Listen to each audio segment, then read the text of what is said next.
ചോറ് ബാക്കിയിരിക്കുമ്പോൾ നമ്മൾ ഒരു പ്രാവശ്യം ഇതുപോലെ ചെയ്ത് കഴിഞ്ഞാൽ നമ്മൾ എപ്പോഴും ഇതുപോലെ ചെയ്യും. അപ്പോൾ 2 കപ്പ് മൈദപ്പൊടി എടുത്തിട്ടുണ്ട്, അതിലേക്ക് ആവശ്യത്തിന് ഉപ്പ് ആഡ് ചെയ്തിട്ടുണ്ട്, പിന്നെ അതിലേക്ക് ഒരു മുട്ട പൊട്ടിച്ച് വെച്ചിട്ടുണ്ട്. ഞാൻ അതിലേക്ക് 2 കപ്പ് ചോറും അരച്ചിട്ട് ചേർക്കുന്നുണ്ട്. നിങ്ങൾക്ക് വേണമെങ്കിൽ 1 കപ്പ് ചോറ് മാത്രം ആഡ് ചെയ്താൽ മതി. 2 കപ്പ് മൈദക്ക് 1 കപ്പ് ചോറ്, ഇങ്ങനത്തെ രീതിയിലാണ് കറക്റ്റ്.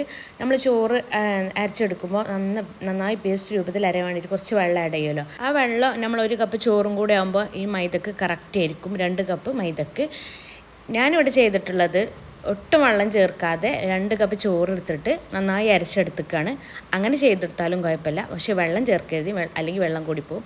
പിന്നെ അത് ഞാൻ നന്നായി കുഴച്ചെടുക്കുന്നുണ്ട്. കുഴച്ചെടുക്കുമ്പോൾ നമ്മളെ കയ്യുമ്മലൊക്കെ ഒട്ടും, അതൊന്നും പ്രശ്നമാക്കണ്ട. അതൊക്കെ കയ്യുമെന്ന് മാറ്റിയിട്ട് പിന്നെ ഒന്നും കൂടെ കുഴച്ചെടുത്താൽ മതി. പിന്നെ ഞാൻ കൗണ്ടർ ടോപ്പുമ്മേ കുറച്ച് ഓയിൽ ഒഴിച്ചിട്ട് നമ്മളെ മാവ് അത്യാവശ്യം കുഴപ്പമില്ലാത്ത രീതിയിൽ കുഴച്ചെടുത്തിട്ടുണ്ട്. ഇന്ന് നമ്മൾ പൊറാട്ടക്ക് കുഴക്കണ മാതിരി അത്രത്തോളം കുഴക്കും വേണ്ട, നമുക്ക് സിമ്പിളായിട്ട് ചെയ്തെടുക്കാൻ പറ്റും. ചോറിനെ കൊണ്ടുള്ള പൊറാട്ട നല്ല സോഫ്റ്റും കിട്ടും.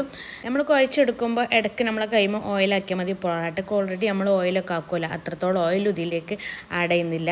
കൈമ മാവ് ഒട്ടുമ്പോൾ ഇടയ്ക്കിടയ്ക്ക് ഓയിൽ ആഡ് ചെയ്യുന്നുള്ളൂ.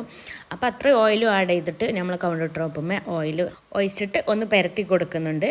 എന്നിട്ട് അതിൻ്റെ മുകളിൽ നമ്മളെ മാവ് വെച്ചെടുത്തിട്ട് നന്നായി ഒന്ന് ഇതുപോലെ പരത്തി എടുത്തിട്ട് നമ്മളെ മാവിൻ്റെ മുകളിൽ കുറച്ച് ഓയിൽ ആഡ് ചെയ്തിട്ട് പിന്നെ അതിന് മുകളിൽ കുറച്ച് പൊടി ആഡ് ചെയ്തിട്ട് ഇങ്ങനെ ഉരുട്ടിയെടുക്കുന്നുണ്ട്. എന്നിട്ട് നമുക്ക് എത്രത്തോളം വലിപ്പമാണ് പൊറാട്ട അതിനനുസരിച്ച് നമ്മളിങ്ങനെ കട്ട് ചെയ്തെടുക്കുക. ഞാൻ ഇവിടെ കുഞ്ഞ് പൊറാട്ട ഉണ്ടാക്കുന്നത്. ദെൻ നമ്മൾ പൊറാട്ടക്ക് പരത്തിയെടുക്കും പോലെ തന്നെ ഇങ്ങനെ പരത്തിയെടുക്കുക. ഇനി നമുക്കിതിൽ പ്രത്യേകിച്ച് പണിയൊന്നുമില്ല. നമ്മൾ പൊറാട്ടക്ക് ചുട്ടെടുക്കും പോലെ ചുട്ടെടുക്കുക, ഇങ്ങനെ പരത്തിയെടുക്കുക. നമ്മളിങ്ങനെ പരത്തുമ്പോൾ ഒരാൾ ചുടാനും കൂടെ ഉണ്ടെങ്കിൽ നല്ല ഉഷാറായിന്. ഇതിപ്പോൾ ഞാൻ തന്നെ പരത്തിയിട്ട് ഞാൻ തന്നെ ചുട്ടെടുക്കണം. അതുകൊണ്ട് എല്ലാം പരത്തിയിട്ട് വെച്ചിട്ട് ഒരുമിച്ച് ചുട്ടെടുക്കാമെന്നാണ് വിചാരിക്കണത്.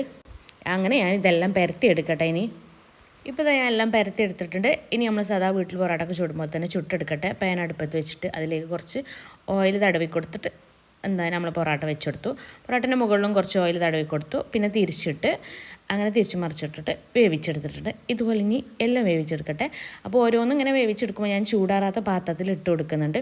അല്ലെങ്കിൽ നമ്മൾ ഇതിങ്ങനെ നമ്മൾ പൊറാട്ടയ്ക്ക് തല്ലും പോലെ തല്ലണമല്ലോ. അപ്പോൾ ചൂട് കൊടുക്കാൻ തച്ചാലാണ് യഥാർത്ഥ പൊറാട്ടൻ്റെ രൂപം കിട്ടുക. അപ്പോൾ എല്ലാം ചുട്ടെടുത്ത് കഴിഞ്ഞിട്ട് ഞാൻ ഇതുപോലെ തല്ലുണ്ട്. പെർഫെക്റ്റ് പൊറാട്ടൻ്റെ ടേസ്റ്റും രൂപമൊക്കെ കിട്ടിയിട്ടുണ്ട്. അപ്പോൾ ചോറ് ബാക്കിയിരിക്കുമ്പോൾ എന്ത് ചെയ്യണമെന്ന് അറിയില്ലെങ്കിൽ ഇതുപോലെ ഒന്ന് ചെയ്ത് നോക്കും. എന്തായാലും നമ്മൾ പിന്നെ ചെയ്തു പോകും. അത്ര അടിപൊളിയാണ്. ഞാനിപ്പോൾ കുറേ പ്രാവശ്യമായി ചെയ്യണത്. അപ്പോൾ നല്ല ഇപ്രാവശ്യം ചെയ്യുമ്പോൾ നിങ്ങളെയും കൂടെ ഒന്ന് കാണിക്കാമെന്ന് വിചാരിച്ചു. അത്രേ ഉള്ളൂ. അപ്പോൾ ഞാൻ പോയി. ടാറ്റാ.